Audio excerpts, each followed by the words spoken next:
महरंग लांगू और दीगर शरपसंदों की गिरफ्तारी। कानून के मुताबिक अख्तर मेंगल अपनी नाकामी के बाद अब दंगा फसाद चाहता है। जाफर एसपर पर दहशतगर्दी के होलनाक वाक़े के बाद बलूचिस्तान में जिस तरह के एहतजाजी हालात पैदा करने की कोशिश की जा रही है, ये दरअसल रियासत का कानून के मुताबिक दहशतगर्दों के खिलाफ एक्शन का रद्द अमल है। जाफर एसपर पर दहशतगर्दी के नाकाम हमले, जिसमें बीएलए के दहशतगर्द अपने मजमूम मकासद हासिल करने में बुरी तरह नाकाम रहे, की सहूलतकारी और मुल्क और बिलखुसूस बलूचिस्तान में अमन और अमान की सूरत हाल को खराब करने के लिए मुल्क दुश्मन कुव्वतें इकट्ठी हो चुकी हैं और उनका वाहिद एजेंडा नाम निहाद इंसानी हकूक के नाम पर सूबे में अनारकी की फिजा को हवा देना है। पहले इन मुल्क दुश्मन कुव्वतों में महरंग लांगो और उसकी जमात कौमी यकजहती कमेटी ने हिस्सा डाला, जिसके बाद पाकिस्तान तहरीक इंसाफ भी मैदान में आई और अब अख्तर मेंगल जैसे मफाद परस्त, करप्ट और मुल्क दुश्मन अफराद भी मंजर आम पर नजर आते हैं। जाफर एक्सप्रेस पर दहशतगर्दी के हमले से लेकर अब तक के मंजरनामे को देखा जाए तो सारी बात वाज़ेह हो जाती है कि ये बलोच यकजहती कमेटी और अख्तर मेंगल समेत दीगर इंसानी हकूक के नाम निहाद अलंबरदार एक ऐसी मुल्क दुश्मन खातून के लिए तहरीक चलाने में मसरूफ हैं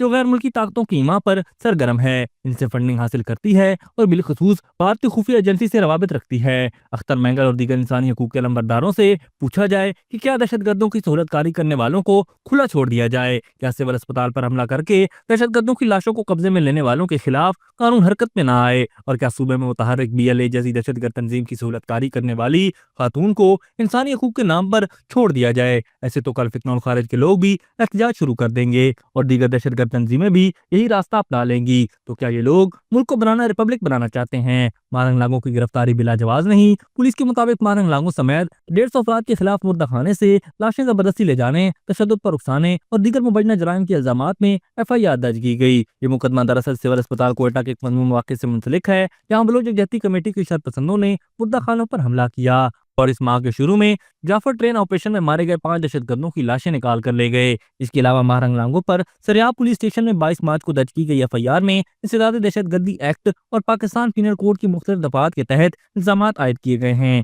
इन इल्जामात में दहशतगर्दी, कत्ल और कत्ल की कोशिश, तशद्दुद और बगावत पर उकसाना, बदअमनी पैदा करना और नस्ली मुनाफरात को फरोग देना शामिल हैं। इस एफआईआर में बलोच यकजहती कमेटी के कई दीगर मेंबरान के नाम भी शामिल हैं, जिनमें बेबो बलोच, गुलजादी सदाकजई, डॉक्टर सबीहा बलोच, सिबगतुल्लाह बलोच, गुलजार दोस्त, रियाज दिशकोरी और डॉक्टर शाली बलोच शामिल हैं। इसके अलावा बरेली पुलिस स्टेशन में भी डीवाईसी की गुलजारी बलोच, अलीजान, शुएब, सैयद नूर शाह, वहीद, जहांजेब, जुहेब बलोच और दीगर 100 से ज्यादा अफराद के खिलाफ कोयटा में मगरबी बाईपास लॉक करने और रियासत मुखालिफ नारे लगाने और अवामी इस्तरा पैदा करने पर एफआईआर दर्ज की गई है। ये तमाम मुकदमात ताजात पाकिस्तान और कानून के मुताबिक दर्ज किए गए हैं और इन पर अख्तर मेंगल और दीगर इंसानी हकूक के नाम निहाद तंजीमों की जानिब से वावेला करना बिला जवाज है और एक तरह से मुल्क दुश्मनी है। क्या रियासत को यह हक हासिल नहीं कि वो अपने अवाम के जानो माल के तहफ़्फ़ुज़ के लिए कानून में रहते हुए इक़दाम करे? क्या रियासत महरंग लांगो और उस जैसे दीगर शरपसंदों को खुली छुट्टी देकर सूबे का अमन तबाह करे?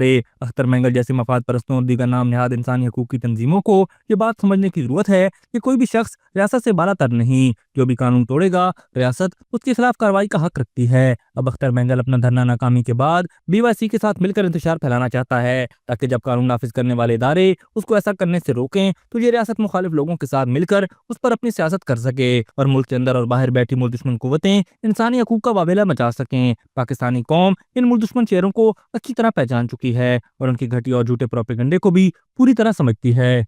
अभी तक के लिए सिर्फ इतना ही। मजीद दिलचस्प और ताज़ा तरीन खबरों से आगाह रहने के लिए हमारे चैनल इस्लामाबाद इंसाइडर को सब्सक्राइब करना मत भूलिए। और अगर हमारी ये वीडियो आपको अच्छी लगी है तो इसे लाइक कर दें और अपनी कीमती राय का इजहार नीचे दिए गए कमेंट सेक्शन में ज़रूर करें।